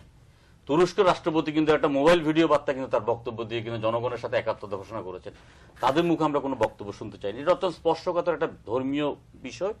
এই ধর্মীয় বিভাজনটা একদিনে সৃষ্টি হয়নি এবং ধর্মীয় বিভাজনটাকে ঐক্যবদ্ধভাবে মোকাবিলা করতে হবে, এটা আমার পরিষ্কার বক্তব্য। এখন এখানে দেখুন, বাংলাদেশে একদিকে এটা ঐক্য সম্ভব হতে পারে, একদিকে সম্ভাবনা নাইও ধরতে পারি, আবার বাংলাদেশ সব সম্ভবের দেশ। 2013-14 সালের কথা বলা হচ্ছে। আমরা যদি বলি আমি বলি 72 থেকে 75 সাল পর্যন্ত একটা নির্বাচিত সরকারকে সর্বতভাবে অস্থিতিশীল করার জন্য ঈদের জামাতে গুলি করে জনপ্রতিনিধি হত্যা করার পরও যদি রাজনৈতিক ঐক্য হতে পারে, ক্ষমতার অংশীদার হতে পারে, এমন একটি সময় আল্লাহ না করুক সেদিন এই জঙ্গিবাদের বিরুদ্ধে আওয়ামী লীগ বিএনপি সহ এক মঞ্চে যেন দাঁড়াতে না হয়, আমি সেটা চাই না। আমরা চাই এই জঙ্গিবাদের বিষয়টিকে এখনই নির্মূল করতে। জামাতে ইসলামের কথা বলছেন, জামাতে ইসলাম তো এই মুহূর্তে বাংলাদেশের নিবন্ধিত কোনো রাজনৈতিক দল নয়। আমার কথা হলো জামাতে ইসলাম, আপনি যদি মনে করেন জঙ্গিবাদ প্রসারের জন্য জামাতে ইসলাম দায়ী, আপনি যদি মনে করেন এখানে সাম্প্রদায়িক অনাসৃষ্টির জন্য ধর্মীয় বিভাজনের জামাত দায়ী, আপনার জামাতের স্থান তো হবে কারাগারে। জামাত কিভাবে এখন নির্বাচন একটা রাজনৈতিক দল হিসেবে আছে? আপনি তো জামাত যদি অপরাধী হয়ে থাকে, আপনার তো এখানে কোনো ব্লেম গেম খেলার কোনো প্রয়োজন নাই। জামাত ইসলামী এমন একটি রাজনৈতিক দল, সে তার স্বার্থে যখন যাকে ব্যবহার করা দরকার তখন তাদেরকে ব্যবহার করে, অপরিণামদর্শী অপরিপক্ক একটি রাজনৈতিক দল। এই রাজনৈতিক দল 96 সালে তত্ত্বাবধায়ক সরকার আন্দোলন করেছে, আন্দোলন করার পরে নিজেদের অস্তিত্ব বিলীন হয়ে গেছে। পরবর্তীকালে 2008 সালে দেখেন, যখন এই বিএনপি নির্বাচনে অংশগ্রহণ করার ব্যাপারে রাজি ছিলেন না, জামাত ইসলামী বিএনপিকে নির্বাচনে অংশগ্রহণ করতে বাধ্য করেছে। আবার 2014 সালে যখন বিএনপি নির্বাচনে করার পক্ষে ছিলেন, জামাতে ইসলাম নির্বাচন বর্জন করেছেন। এবং জামাতে ইসলাম যখন যা প্রয়োজন, আমরা এখনো মনে করি জামাতে ইসলাম ঐক্যের ব্যাপারে কোনো বাধা হতে পারে না। আপনি দিবু ভাই, সুন্দরবনের একটা মানুষকে বাঘ আপনার লোকালয়ে এসছে, সেই হত্যা করে মানুষকে, আপনার রাষ্ট্রের দায়িত্ব হলো প্রথমে বাঘটাকে হত্যা করা বা বাঘটাকে আপনার বনে ফিরিয়ে নিয়ে যাওয়া। রাষ্ট্র যদি বলে যে ভাই গৃহস্থ তোমার উঠানে আসছে, তুমি আগে তাকে তাড়িয়ে দাও, তারপর আমি ধরবো, হতে পারে না তো। জামাত কার সাথে আছে না আছে বড় কথা না, 20 দলের সাথে আছে না 14 দলের সাথে আছে। জামাত অপরাধী হলে আমি দাবি করছি জামাতকে নিষিদ্ধ ঘোষণা করুন, জামাতের সকল কর্মকাণ্ড নিষিদ্ধ ঘোষণা করুন। লিবারেল ডেমোক্রেটিক পার্টি এলডিপি সবার আগে জামাত নিষিদ্ধ করলে অভিনন্দন জানাবে। সরকার এখানে আমরা এই নিশ্চয়তা চাই সরকারের থেকে যে আমরা জামাতকে বিএনপি ত্যাগ করবে, আপনি উচ্চকণ্ঠে ঘোষণা করেন এই রাজনৈতিক দলকে আপনি গ্রহণ করবেন না। এখানে আবার ভিন্ন নামে নিবন্ধন দিয়ে আগামী নির্বাচন এটা প্রতিদ্বন্দ্বিতা দেখানোর জন্য জামাতকে জিয়ে রাখতে চান, এইসব করে কিন্তু অন্তত মানুষ কিন্তু অনেক চালাক হয়ে গেছে। আমার সোজা সরল বক্তব্য, জামাত এখানে ঐক্যের জন্য যদি কোনো বাধা হয় উপড়ে ফেলেন, আমরা উপড়ে ফেলতে রাজি আছি। আর যদি মনে করেন যে ব্লেম গেম খেলবেন, আপনার এখানে ঐক্যের বিরোধিতা করে আপনার জঙ্গিপনাকে আপনার উৎখাত করার কথা বলে নীরবে নিবৃত্তে বিনা আপনার প্রতিদ্বন্দ্বিতা বিনা নির্বাচনে সরকার গঠন করে আপনারা যুগের পর যুগ ক্ষমতা থাকবেন, আমাদের কিছু করার নাই। কিন্তু এটা কিন্তু ইতিহাস কিন্তু আপনার এটা পক্ষে না। আমি একটু সহজ মানে একটু প্রশ্নটা শেষ করে নিয়ে আপনি তারপরে ব্যাখ্যা দেন। জি, আমাদের বিরতির আগে শেষ প্রশ্ন।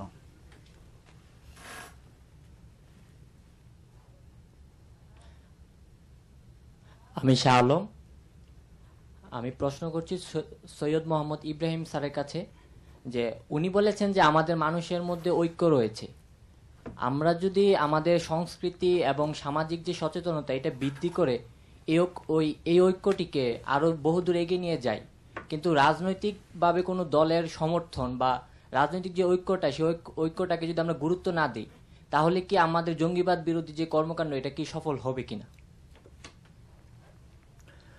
আপনাকে ধন্যবাদ আপনার প্রশ্নটির জন্য। আপনি আপনার প্রশ্নটা আমি যদি বুঝে থাকি, কথাটা এরকম দাঁড়াচ্ছে যে জনগণ জঙ্গিবাদ বিরোধী কর্মকাণ্ডে একমত আছে, তারা বিভিন্ন পদক্ষেপ গ্রহণ করছে বা করতে চায়।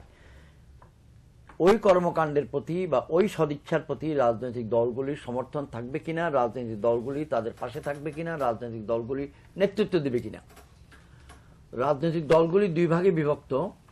এক ভাগ হচ্ছে সরকারের সঙ্গে সরকারি দল বা সরকারি জোট, আরেক ভাগ হচ্ছে বিরোধী দল বা বিরোধী শিবির, এবং তার মধ্যে আবার আরেকটা ছোট ভাগ আছে, একটা হচ্ছে পার্লামেন্টের বিরোধী দল, আরেকটা হচ্ছে জনগণের সঙ্গে মহাসড়কে রাজপথে বিরোধী দল। তো সরকারে থাকলে যেটা সুবিধা, সরকার তাদের পদক্ষেপগুলো যদি সঠিক হয় তাহলে জনগণকে ইজিলি তারা কনভিন্স করতে পারে এবং সঙ্গে নিয়ে যেতে পারে। আর যদি বেঠিক হয় তাহলে জনগণ সেখানে সায় দেবে না, সায় দিলেও উপরে উপরে দিবে, মনের ভিতর থেকে দিবে না। উদাহরণস্বরূপ, গতকাল বৃহস্পতিবার সকালবেলা 11টার সময় আমি প্রেস ক্লাবের সামনে ছিলাম। পার্বত্য চট্টগ্রাম নাগরিক পরিষদ সম অধিকার আন্দোলন পার্বত্য বাঙালি ছাত্র পরিষদের পক্ষ থেকে পার্বত্য চট্টগ্রাম পরিস্থিতি নিয়ে এবং ভূমি কমিশন আইনের প্রসঙ্গে একটা মানববন্ধন ছিল। ঠিক তার পাশেই মাধ্যমিক স্কুল সমূহের শিক্ষক সমিতি মানববন্ধন করছিলেন, জঙ্গিবাদ বিরোধী মানববন্ধন। সেটা অনেক লম্বা, অনেক শিক্ষক ছিলেন, অনেক ব্যানার ছিল। এই যে সরকারি মাধ্যমিক স্কুলগুলি শিক্ষক ব্যানার নিয়ে এসছেন, এখানে সরকারি পৃষ্ঠপোষকতা আছে। তারা যে এসেছেন তার জন্য আমি ধন্যবাদ জানাচ্ছি, অভিনন্দন জানাচ্ছি। সরকার যদি সেটাকে গুছিয়ে না দিতেন, ইংরেজি ভাষায় ক্যাটালিস্ট, অনুঘটকে ভূমিকা পালন না করতেন, তারা হয়তো আসতে পারতেন না। বিপরীত অপরপক্ষে যারা বিরোধী শিবিরে, উদাহরণস্বরূপ বিএনপি বা বাংলাদেশ কল্যাণ পার্টি বা লিবারেল ডেমোক্রেটিক পার্টি, আমরা যারা বিরোধী দলে আছি, আমরা সরকারের মতো করে বলতে পারবো না, আমরা আমাদের মতো করে বলবো, আমাদের মতো করে বলেই যাচ্ছি, আহ্বান জানিয়েই যাচ্ছি যে জনগণকে নিয়ে আমরা এটা প্রতিহত করতে হবে। আমাদের সুযোগ, আমাদের সামনে অবকাশ, স্কোপ, অপরচুনিটি সীমিত, কিন্তু সীমিতটাই আমরা সর্বোচ্চভাবে সর্বাঙ্গীনভাবে ব্যবহার করতে চাই।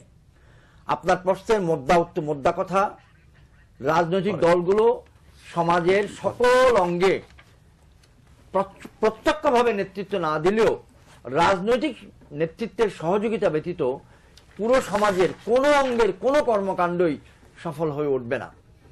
সেটা পহেলা বৈশাখের অনুষ্ঠানেও রাজনৈতিক সদিচ্ছা লাগবে, রাজনৈতিক নেতৃত্বের সমর্থন লাগবে। 12ই রবিউল আউয়ালে ঈদে মিলাদুন্নবী যখন আমরা পালন করি, তখনও রাজনৈতিক নেতৃত্বের বা সরকারের বা দলগুলির সহযোগিতা এবং সমর্থন লাগবে। আপনার কথাকে শেষ করছি এই বলে, আমি আশা করি বাংলাদেশ কল্যাণ পার্টির একজন নগণ্য কর্মী হিসাবে এখানে বসে আছি, রাজনীতির অঙ্গনে আমি কনিষ্ঠতম। আমাদের আবেদন যে রাজনৈতিক দলগুলি সমাজের বৃহত্তর স্বার্থের দিকে তাকাবে এবং সমাজ রাজনৈতিক দলগুলির দিকে তাকাবে, ক্ষুদ্রাতি ক্ষুদ্র মত পার্থক্যকে পাশে এড়িয়ে দেওয়ার মনোবাঞ্ছনা রাখবে। ধন্যবাদ। আমরা বিরতিতে যাব, আপনি কি একটা ব্যাখ্যা দিতে চাচ্ছিলেন? আমি যেটা বলতে চাচ্ছিলাম সেটা হলো, আমাদের আলোচনায় অনেক সময় লক্ষ্য করি আলোচনার মূল জায়গা থেকে সরে গিয়ে খোঁচাখুচি করেন। এই খোঁচাখুচিটা ভালো না, তার কারণ খোঁচাখুচির উত্তর দিলে তখন আরেকজনের গায়ে লাগতে পারে। যেমন এটা বলি, অনেক এখানে আলোচনায় আসলো যে এই মানে ঐক্যটা না চাওয়ার মাধ্যমে কেউ কেউ তার নিজস্ব ইচ্ছা চরিতার্থ করছেন। কারা করছেন? যিনি ব্যাখ্যা করেছেন তিনি বলেননি।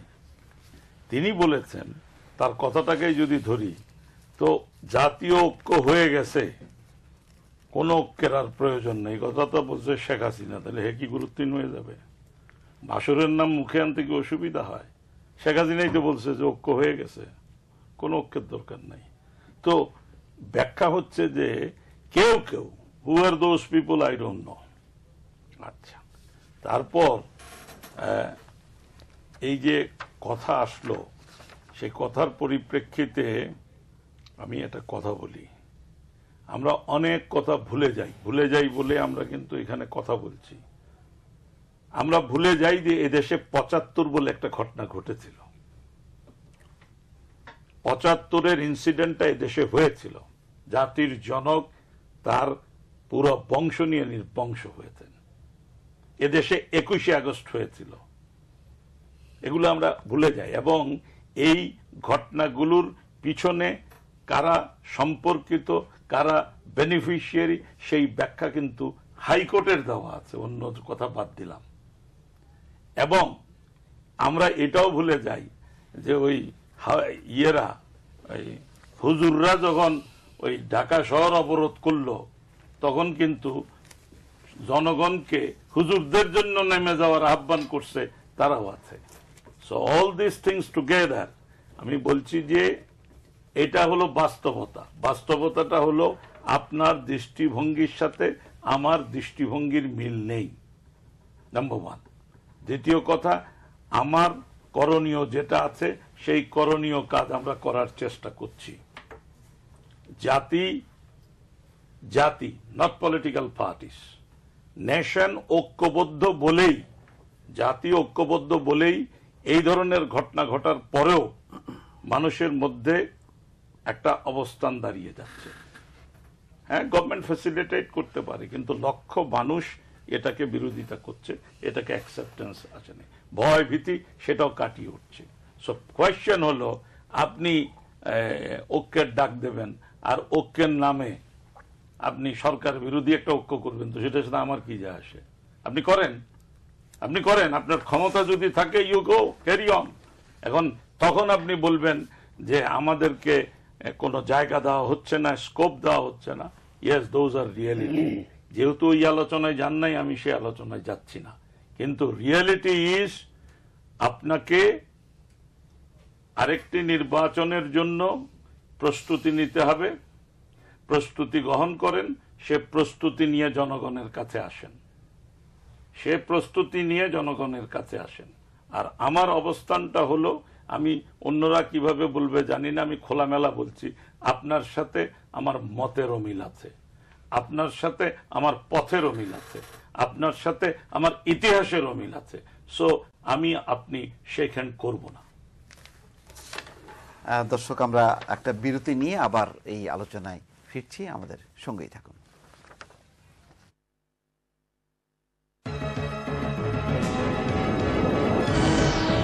যাওয়ার জন্য ইসলামের যে অপব্যাখ্যা দিচ্ছে, এই অপব্যাখ্যাকে আমরা মোকাবিলা করে এই মেধাবী তরুণদেরকে শপথে ফিরিয়ে আনার জন্য আমরা আমাদের বক্তব্য নিয়ে আমরা মাঠে যেতে চাই, আপনাদের সহযোগিতা চাই। এটা বর্তমান পরিষ্কার। জালাল ইব্রাহিম, আপনার কাছে যেটি জানবো যে যদি যার যার অবস্থানে থেকে যদি ঐক্য হয়, তাহলে এই ঐক্য মানে প্রতিষ্ঠার এটা কি, মানে প্রক্রিয়ার অংশটা কি? মানে আওয়ামী লীগের বাইরে যেসব দল আছে সেগুলোকে সংগঠিত করা, যেটি বললেন। আওয়ামী লীগের হলো 14 আর বিএনপির সংখ্যা হলো 20, তাহলে 20 আর 14 হয় 34। সবাই নিবন্ধিত না, আবার এই 34-এর মধ্যে সবাই নিবন্ধিত না, হ্যাঁ। বাট 50% নিবন্ধিত না আর কি, অ্যাপ্রক্সিমেটলি, আনুমানিক। তো তাহলে সেটা দাঁড়ায় ধরেন 20টার মতো নিবন্ধিত বা 22টা, তাহলে আরো তো 18-20টা থাকে যারা নিবন্ধিত না।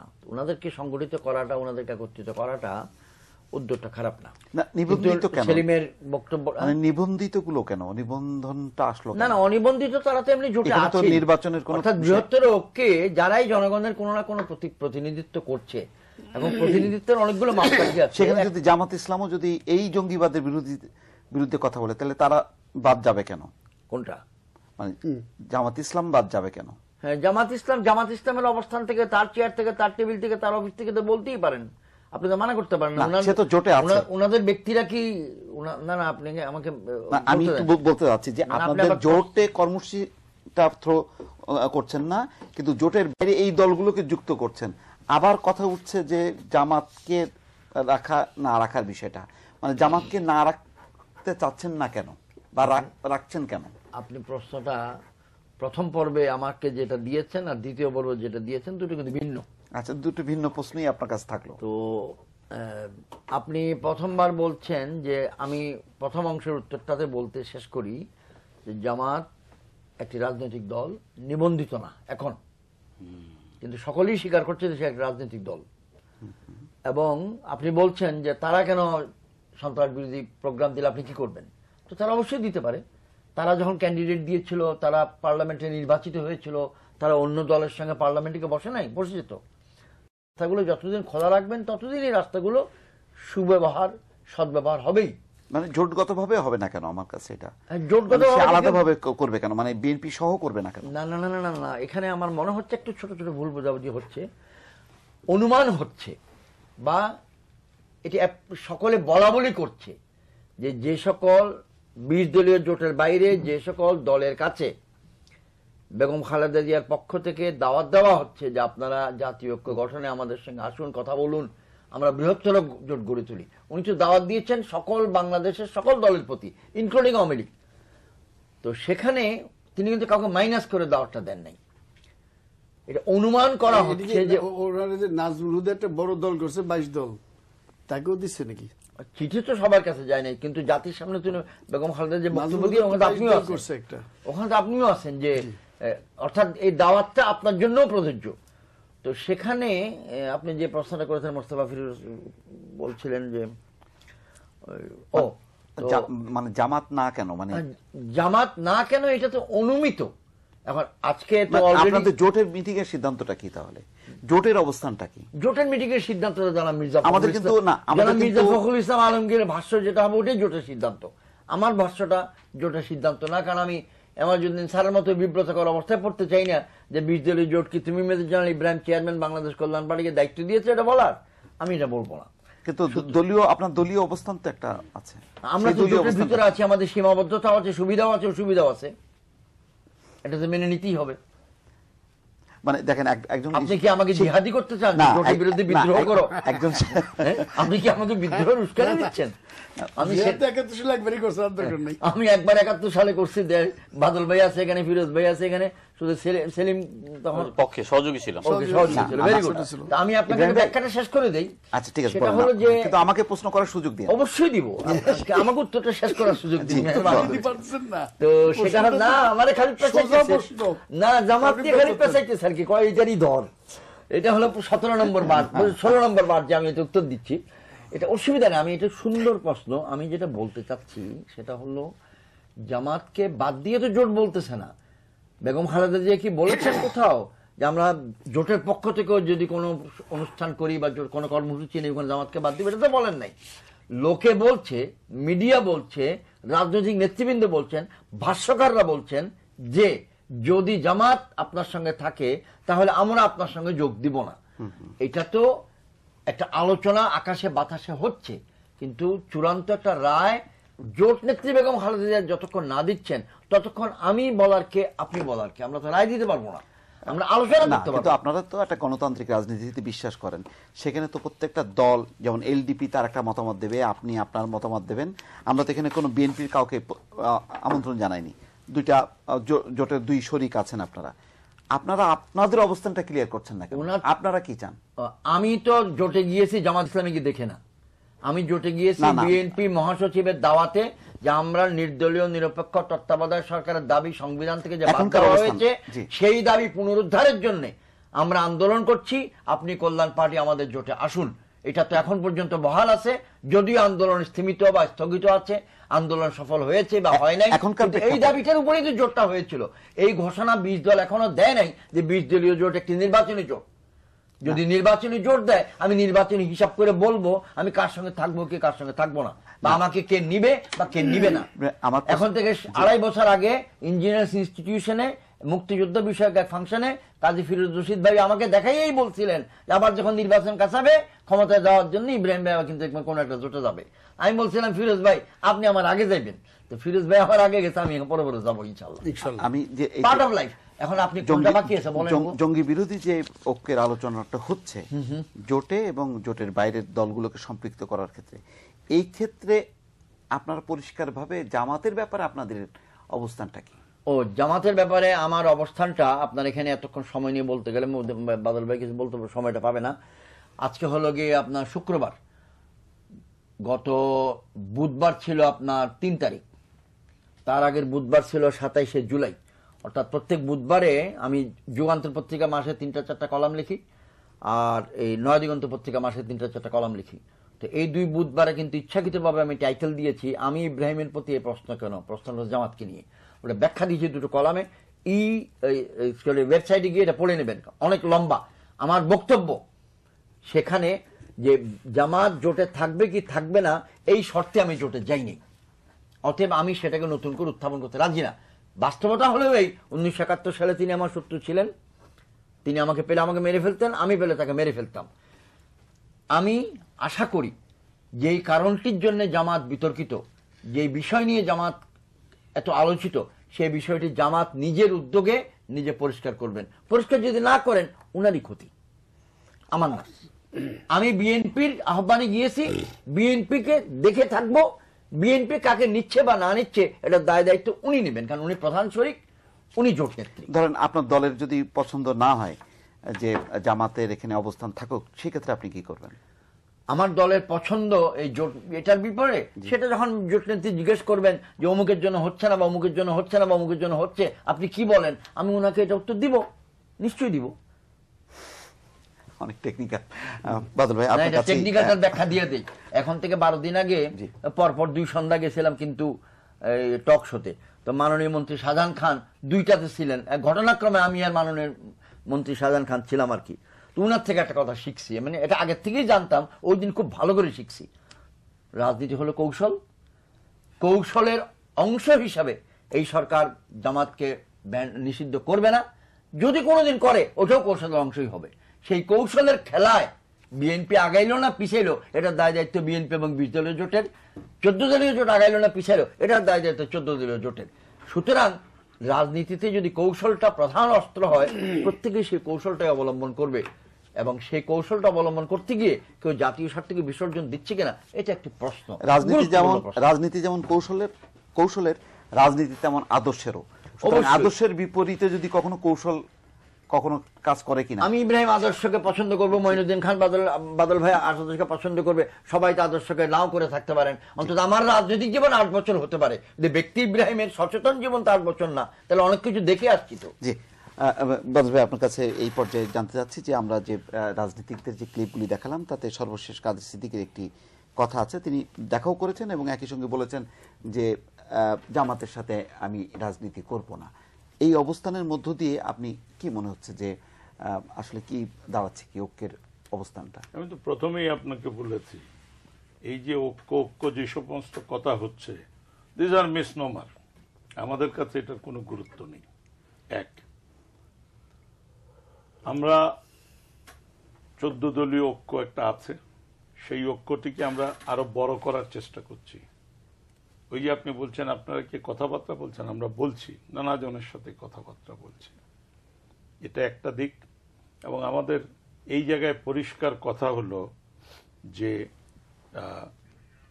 মুক্তিযুদ্ধের চেতনা বিরোধী, আমি বারবার একই কথা রিপিট হবে, মুক্তিযুদ্ধের চেতনা বিরোধী যে অবস্থান, সেই অবস্থানের সাথে আমরা সহবাস করব না। So this is number one.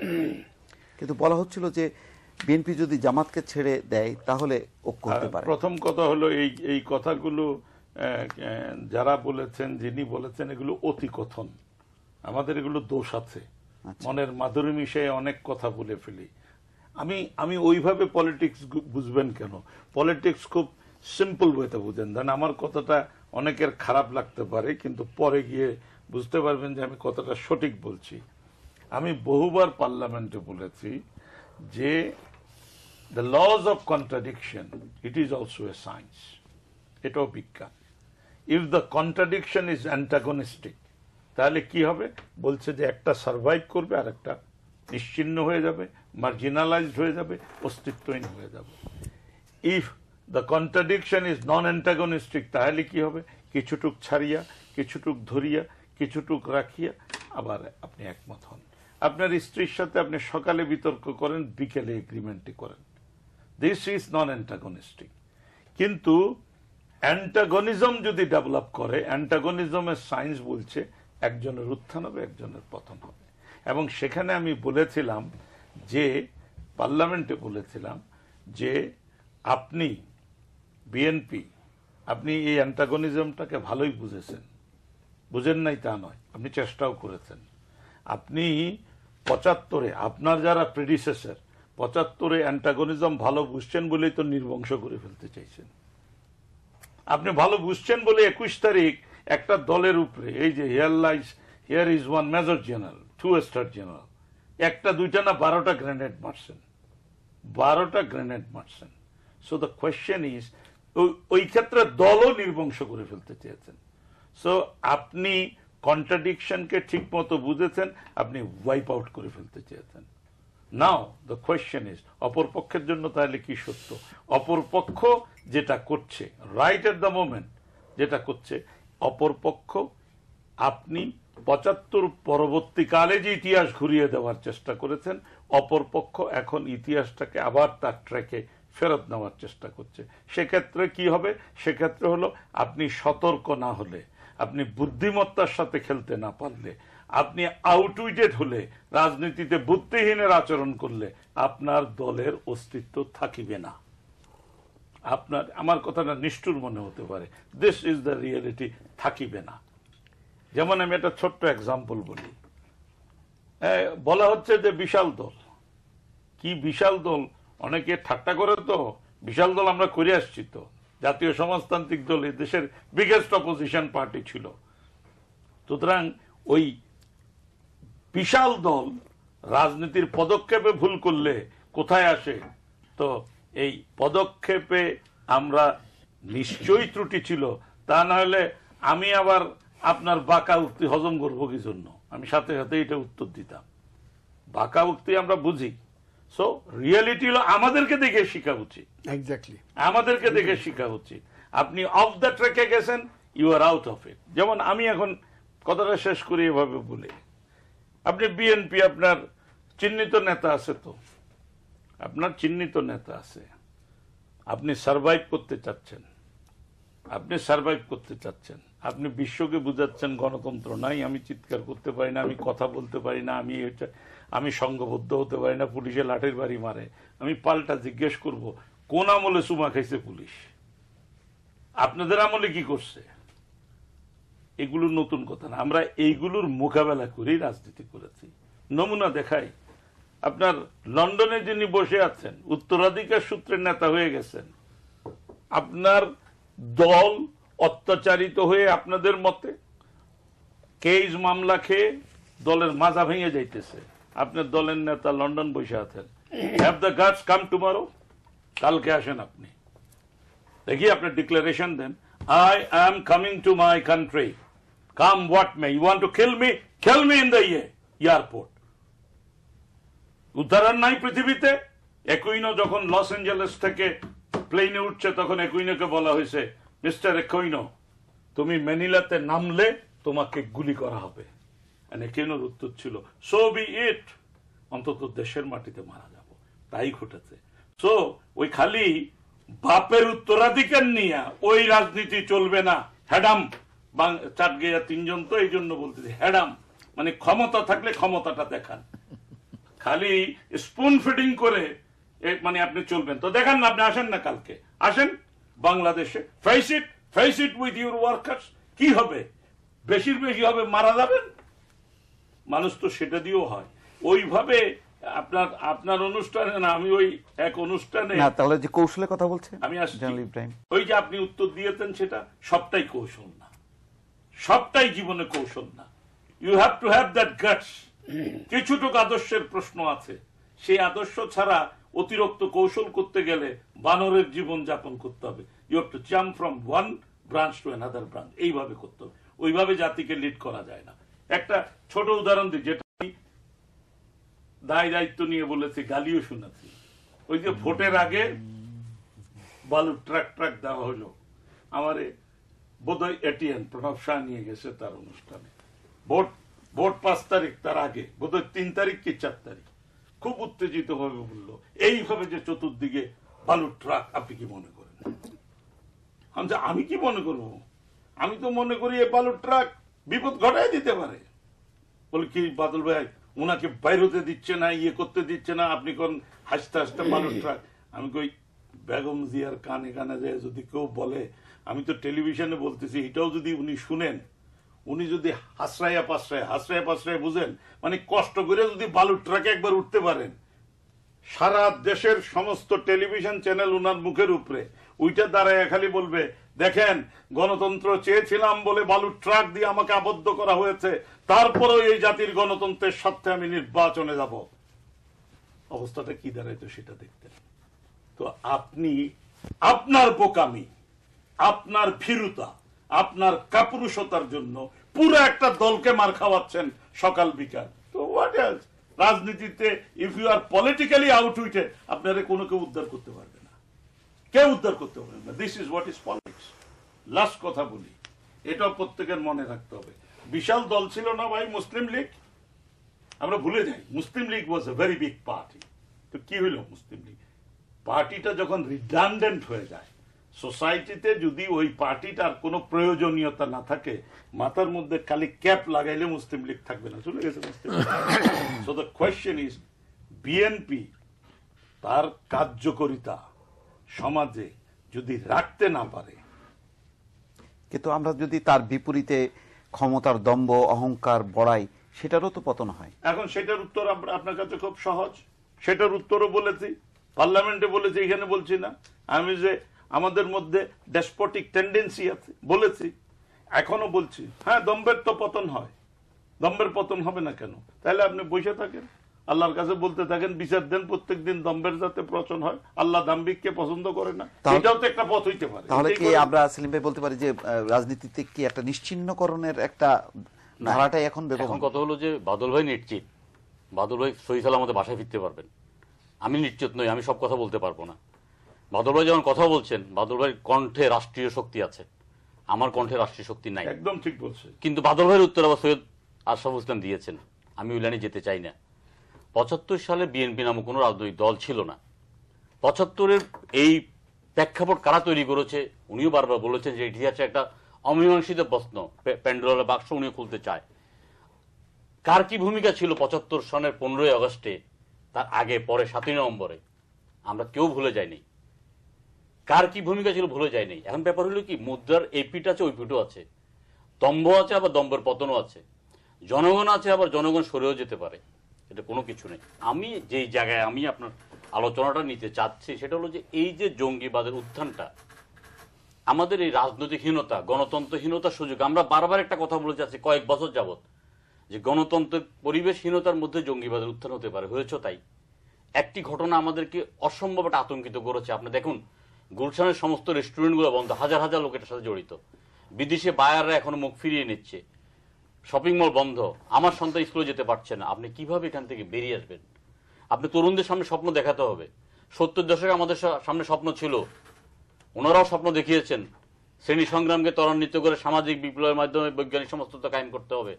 পঙ্গপালের মতো হাজার হাজার তরুণ, তখন তো বেসরকারি বিশ্ববিদ্যালয় ছিল না, ছিল মেডিকেল কলেজ, ঢাকা বিশ্ববিদ্যালয় ইঞ্জিনিয়ারিং কলেজের ছাত্ররা তখন সেদিন বাম ধারায় অধিষ্ঠিত হয়েছে। আমাদের সামনে স্বপ্ন ছিল গ্রাম দখল করে আস্তে আস্তে জনগণকে নিয়ে আমরা শহর দখল করে সর্বহারা এক নায়কতন্ত্র অথবা জনগণের আমরা সরকার কায়েম করব। আজকে আমাদের সামনে কোনো স্বপ্ন নেই।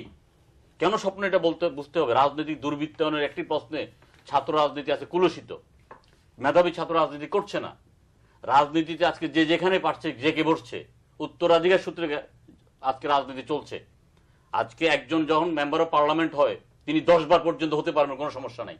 একজন মন্ত্রী হচ্ছেন তো তিনি যতবার মন্ত্রী হবেন তারপর তার স্ত্রীকে কিভাবে, উনি মারা গেলে দল কিন্তু তার স্ত্রীকে নমিনেশন দেয় যে স্ত্রী কোনো রাজনৈতিক কর্মকাণ্ডের সাথেও নাই, তার সন্তানকে কিভাবে সেই মেম্বার অফ পার্লামেন্ট বানাবে। তাইলে আমাদের তরুণদের সামনে কোনো স্বপ্ন নাই, আমাদের তরুণদের সামনে স্বপ্ন দেখাতে হবে। আজকে বিভিন্ন আলাপ আলোচনা অনেকে বলেন যে এই যে কয়েকজন জঙ্গি ধরা পড়েছে তার কোন ঘরানার, আমি সে কথা বলি না। তারা আওয়ামী ঘরানা হতে পারে, কালকে কিন্তু কাছে বিএনপি ঘরানার লোক হতে পারে। সেনাবাহিনীর কর্মকর্তার সন্তান যেমন আছে, উচ্চশিক্ষিত ডাক্তাররাও চলে যাচ্ছেন। কেন যাচ্ছেন এই সর্বনাশার পথে? সেখান থেকে আপনাকে সরিয়ে আনার জন্য যথাযথ পদক্ষেপ নিতে হবে। সেই পদক্ষেপের জন্য আমরা মনে করেছিলাম জাতীয় ঐক্য না হলো, আপনি যদি জাতীয় ঐক্য না করেন, আজকে ধর্মীয় নেতাদেরকে ডাকুন, ধর্মীয় নেতাদেরকে ডেকে বলুন এই যে আত্মহননের বা হত্যা করার ইসলাম এটা এলাও করে না। ইসলাম শান্তির ধর্ম, প্রকৃতভাবে ইসলাম যে শান্তির ধর্ম, এটা আমাদের কর্মকাণ্ডে, দম্বে নয়, কর্মকাণ্ডে আমাদেরকে প্রমাণিত করে আজকে দেশটা যে পথে গেছে সেখান থেকে। আপনি ক্ষমতা বড় কথা নয়, কে ক্ষমতা থাকবে কে ক্ষমতায় যাবে সেটাও বড় কথা নয়। সমস্ত স্কুলগুলো বন্ধ, আজকে ছাত্রদের কি অবস্থা আপনি চিন্তা করেন। পিস স্কুল যখন দিয়েছেন তখন আপনি চিন্তা করেন নাই? আমি বললাম যে একটা টেলিভিশন সবসময় কতল জেহাদ বেদাত এগুলো বলে যাচ্ছে দিনের পর দিন, আপনি তখন খেয়াল করেন নাই? আমরা যুগ যুগ ধরে আমরা আমাদের সাধু সন্ন্যাসীদের মাজার জিয়ারত করছি, বলা হচ্ছে মাজার পূজা। এই শব্দটা যখন বারবার টেলিভিশনে বলা হচ্ছে তখন আপনি খেয়াল করেন না যে ধর্মীয় বিভাজন হচ্ছে। আজকে ধর্মীয় বিভাজনটা একটা বড় একটি জায়গায় দাঁড়িয়ে গেছে। আপনি বলছেন যে পরিবারকে দায়িত্ব নিতে হবে, এই কথা বলে রাষ্ট্র তার দায়িত্ব এড়িয়ে যেতে পারবেন। আপনার পরিবার অত্যন্ত সেন্সিটিভ ব্যাপার, পরিবারের সাথে সাথে রাষ্ট্রকে কিন্তু এটার জন্য দায়িত্ব নিতে হবে। ক্ষমতা ওনার বাদল ভাইরা থাকুক, অসুবিধা নাই, কেয়ামত পর্যন্ত থাকুক, কেয়ামতের পরে হলে থাকুক, আমাদের কোনো আপত্তি নাই। আমাদের কথা হলে সর্বনাশার পথ থেকে আমাদের সন্তানদেরকে রক্ষা করতে হবে। সেটার জন্য যে কোনো, যদি বাদল ভাই আজকে আমাকে ডাকতেন যে এই পদ্ধতিতে আমাদের এই সন্তানদেরকে, আমার সন্তান ঘরে বসে আছে, স্কুলে যেতে পারছে না, স্কুল খোলার জন্য যদি কোনো কর্মসূচি দেন আমি আসবো। আমি আগে দেশ বাঁচাতে হবে, আমার সন্তান বাঁচাতে হবে, আমার মাতৃভূমিকে বাঁচাতে হবে। আমি এখন সেই রাজনীতি করতে চাই, ক্ষমতার দম্ভ আমি দেখাতে চাই না। জি, আপনি 1 মিনিটের মধ্যে যদি ফিরোজ ভাই কে দিয়ে শেষ করতে চাচ্ছি। ও আচ্ছা, ওনাকে দিয়ে শেষ। Thank you. আমি শুধু বলতে চাচ্ছিলাম যে ওই খুব সুন্দর বক্তব্যগুলো গিয়েছে, ওই দম্বের কথাটা থেকে বলতে চাচ্ছি, বা ক্ষমতায় থেকে যাওয়ার কথাটা থেকে। ওই কস্ট বেনিফিট রেশিও বলে একটা কথা আছে, যে আমার এই কাজটা করতে বা এই অবস্থানটা ধরে রাখতে কি মূল্য দিতে হচ্ছে। তো মূল্যটা যদি শুধু মাননীয় প্রধানমন্ত্রী শেখ হাসিনা ব্যক্তিগতভাবে দিতেন সেটা একরকম দাঁড়ায়, মূল্যটা যদি শুধু আওয়ামী লীগ দেয় তাহলে এটা আরেক রকম দাঁড়ায়, মূল্যটা যদি 14 দলীয় জোট দেয় সেটা আরেকটু বর্ধিত হয়, মূল্যটা যদি 14 দলীয় জোট যোগ মাননীয় এরশাদ সাহেবের দল জাতীয় পার্টি সহ দেয় আর একটু বৃদ্ধি পেয়ে গেল। এবং মূল্যটা যদি সমগ্র দেশবাসী দেয় ওনার ক্ষমতায় থাকার জন্যে, এবং দেশবাসীর বর্তমান নয়, সেই মূল্য যদি দেশবাসীর ভবিষ্যৎকেও প্রভাবান্বিত করে, তাহলে কিন্তু এটা খুব চিন্তার বিষয়। ক্ষমতায় কে যাবে না যাবে এটা নিয়ে তর্ক বিতর্কে যাওয়ার দরকার নাই। প্রশ্ন হলো আগামীকাল তো আমিও মরে যেতে পারি, কিন্তু আমরা সকলে আশা করি, বিশ্বাস করি যে আমার ছেলে বা নাতি বেঁচে থাকবে। তাদের জন্য কোন জায়গাটা রেখে যাচ্ছেন, সরকার যেন মেহরবানি করে মাথার মধ্যে এটা রাখে, আপনি শেষ সরকার না, আপনারও নাতিপুতি আছে, তাদের জন্য কোন দেশটা আপনি রেখে যাবেন। এবং সেই দেশের বর্তমান কর্মকাণ্ডে দেশ এবং দেশের বাইরের যে সকল উপাত্ত প্রভাবান্বিত করছে, মেহরবানি করে সেগুলো পুনর্মূল্যায়ন করুন, এইটুকুই আপাতত। আমাদের মুশতাক শেষ করে দেই। বাদল ভাই ভালো কথা বলছে যে ভুল করলে তো খেসার দিতে হয়। কখনো কখনো আপনার আর্মিতে যদি একজন কমান্ডার ভুল করে, যদি একজন ব্রিগেডিয়ার একটা ব্রিগেড কমান্ড করে, অথবা এর নিচে যদি একটা ইউনিট কমান্ডো করে, তা একটা ভুলের জন্য খেসারত কিন্তু গোটা ইউনিটকে দিতে হয়। দলের যদি নেতা ভুল করে তাহলে দলকে খেসারত দিতে হয় দীর্ঘদিন পর্যন্ত, এটাই স্বাভাবিক। উনি বলছেন জাসদ, একদম ঠিকই, যে জাসদের যে ভুলগুলো ছিল হয়তো ছিল, সেই খেসারত তাদের দীর্ঘদিন দিতে হয়েছে। এত বড় খেসারত পলিটিক্যাল পার্টি সহসা দেয় না। জেল জুলুম ফাঁসি এটা সেটা করে আজকে তারা আবার এখানে চলে আসছেন।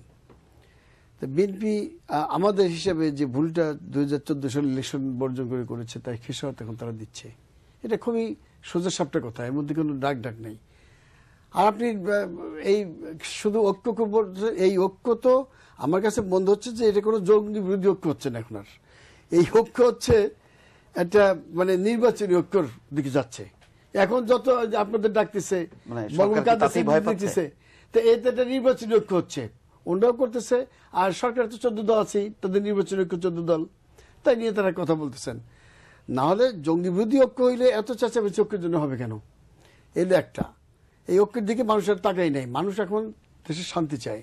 এই যে স্কুলগুলো বন্ধ আছে, স্কুল খুলতে চায়, বাচ্চাদের নিয়ে এখন তারা সংসারীভাবে যাতায়াত করতে চায়, লেখাপড়া করাইতে চায়। আমাদের সবচেয়ে বড় সমস্যা কিন্তু এখন রাজনীতিবিদরা যখন সব দেশেই কখনো কখনো নিজেদের মধ্যে দ্বন্দ্বে জড়িয়ে পড়ে, তখন কিন্তু এই দেশের বুদ্ধিজীবীরা, সুশীল সমাজ, সাংবাদিক সবাই বেরিয়ে আসেন।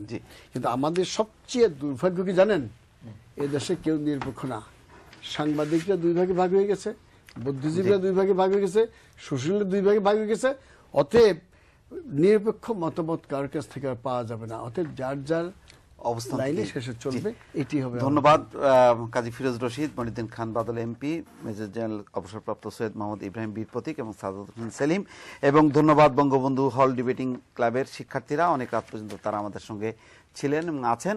এবং দর্শক আপনাদেরকেও ধন্যবাদ জানাচ্ছি। ঐক্যের রূপ যাই থাকুক না কেন, যদি জনে জনে মানুষে মানুষে ঐক্য হয়, যেটি আমরা গত পর্বেও বলেছি, সেই ঐক্যটাই হচ্ছে আসল ঐক্য।